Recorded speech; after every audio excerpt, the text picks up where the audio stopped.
आज सुनिए इस वीडियो में बाबा भीमराव अंबेडकर के जीवन से जुड़े हुए कुछ खास प्रेरक प्रसंग। बाबा साहब की ईमानदारी। यह आज़ादी के पहले की घटना है। 1943 में बाबा साहेब भीमराव अंबेडकर को वायसराय काउंसिलिंग में शामिल किया गया। उन्हें श्रम मंत्री बना दिया गया। इसके साथ ही लोक निर्माण विभाग भी उन्हीं के पास था। इस विभाग का बजट करोड़ों में था।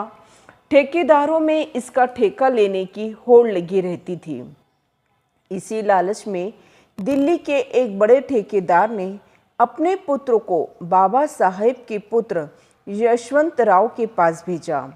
बाबा साहेब के माध्यम से ठेका दिलवाने पर अपना पार्टनर बनाने और 50% तक का कमीशन देने का प्रस्ताव दिया। यशवंत राव उसके झांसे में आ गए। अपने पिता को यह संदेश देने पहुंच गए।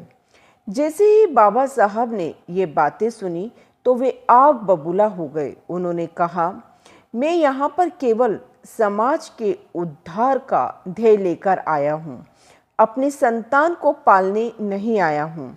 ऐसे लोभ लालच मुझे मेरे उद्देश्य से डिगा नहीं सकते। और उसी रात यशवंत को भूखे पेट बम्बई वापस जाना पड़ा। ऐसी थी बाबा साहेब अंबेडकर की ईमानदारी। दूसरा है बाबा साहेब और लाइब्रेरियन।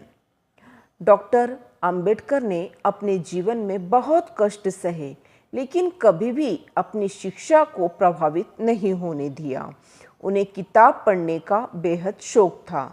माना जाता है कि उनकी पर्सनल लाइब्रेरी दुनिया की सबसे बड़ी व्यक्तिगत लाइब्रेरी थी, जिसमें 50,000 से अधिक पुस्तकें थीं।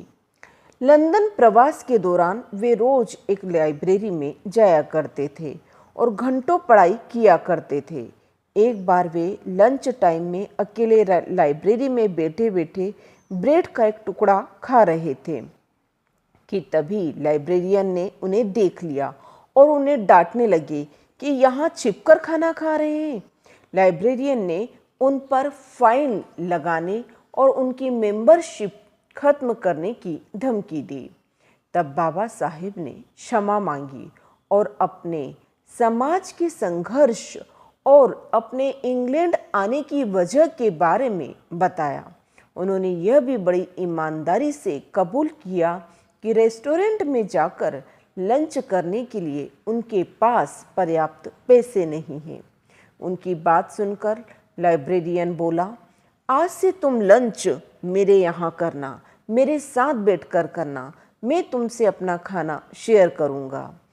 वह लाइब्रेरियन एक यहूदी था। उसके इस व्यवहार के कारण बाबा साहेब के मन में यहूदियों के लिए एक विशेष स्थान बन गया। अगला प्रेरक प्रसंग है, मेरे समाज का ख्याल कौन रखेगा। यह घटना तब की है जब डॉक्टर अंबेडकर अमेरिका की कोलंबिया यूनिवर्सिटी में पढ़ रहे थे। वह रोज सुबह लाइब्रेरी खुलने से पहले ही वहां निकल जाते थे। सबके जाने के बाद ही वहां से निकलते थे। यहाँ तक कि कई बार लाइब्रेरी की टाइमिंग खत्म होने के बाद भी वहाँ बैठे रहने की अनुमति मांगा करते थे। उन्हें रोज ऐसा करते देख एक दिन चपरासी ने उनसे कहा, क्यों तुम हमेशा गंभीर रहते हो, बस पढ़ाई में ही लगे रहते हो, कभी किसी दोस्त के साथ मौज मस्ती एंजॉय नहीं करते। तब बाबा साहब बोले, अगर मैं ऐसा करूँगा तो मेरा लक्ष्य पूरा नहीं होगा। मुझे मेरे समाज के समुदाय के लोगों को उनका हक और अधिकार दिलाने की लड़ाई लड़ना है। अगला प्रेरक प्रसंग है, संस्कृत का ज्ञान। डॉक्टर अंबेडकर को स्वतंत्र भारत की संविधान निर्माण की प्रारूप समिति का अध्यक्ष बनाया गया। जब प्रारूप समिति का में संविधान का रचना की जा रही थी, तब अधिकतर सदस्यों के विरोध के दौरान कुछ ऐसी वार्तालाप थी जिसमें संस्कृत भाषा को लेकर लाल बहादुर शास्त्री और अंबेडकर जी के बीच चर्चा हो रही थी। तब लोगों ने देखा कि दोनों ही महान हस्तियों में संस्कृत में वार्तालाप हो रही है। शास्त्री जी संस्कृत भाषा का ज्ञान होने की उम्मीद तो शास्त्री जी से की जा सकती थी, किंतु एक दलित परिवार में जन्मे बाबा साहेब भी संस्कृत भाषा पर इतनी पकड़ रखते हैं, यह किसी ने सोचा नहीं था। जल्द ही ये बात मीडिया में आई और सभी अंबेडकर जी के ज्ञान का लोहा मानने लगे। अगला प्रेरक प्रसंग है, चपरासी नहीं तो पानी नहीं। बाबा साहेब महार जाति से थे, जिसे अछूत माना जाता था। यही कारण था कि वे विद्यालय में बाकी छात्रों के साथ नहीं बैठ पाते थे। उन्हें कक्षा के बाहर बैठकर पढ़ना पड़ता था।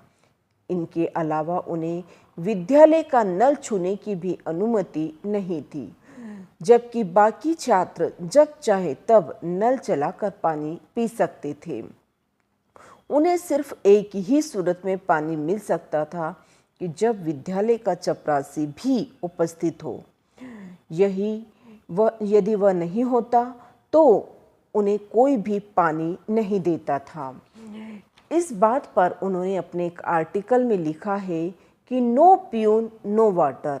इस घटना ने उन्हें बहुत ही ज़्यादा दुखी कर दिया और तभी उन्होंने दृढ़ प्रतिज्ञा की कि वे छुआछूत और जात पात की बुराई को जड़ से मिटाकर रहेंगे, और इसके लिए उन्होंने आजीवन संघर्ष किया और अछूत जातियों को, जिन्हें जातियों को अछूत समझा जाता था, उन्हें समानता का हक दिलाकर रहे। ऐसे थे डॉक्टर भीमराव अंबेडकर, जिन्होंने अपना पूरा जीवन छुआछूत और जात पात की बुराई को जड़ से खत्म करने के लिए लगा दिया। डॉक्टर अंबेडकर हमारे देश के विधि मंत्री रहे, देश के प्रथम कानून मंत्री रहे। उन्होंने अपने जीवन में बहुत संघर्ष किया। बचपन से लगाकर उच्च शिक्षा ग्रहण करने तक उन्होंने ये देखा कि जो निम्न जातियां हैं उनके साथ समाज का उच्च वर्ग के द्वारा भेदभाव किया जाता है, उन्हें घृणित माना जाता है, उनके साथ छुआछूत का व्यवहार किया जाता है, और इसी के कारण उनका मन बहुत दुखी हो गया और उन्होंने अपने जीवन का उद्देश्य बना लिया कि वे हर स्थिति में अछूत वर्ग को उनका हक दिलाकर रहेंगे, समाज में उन्हें सम्मानजनक स्थान दिलाकर रहेंगे, और वे अपने लक्ष्य में सफल भी हुए।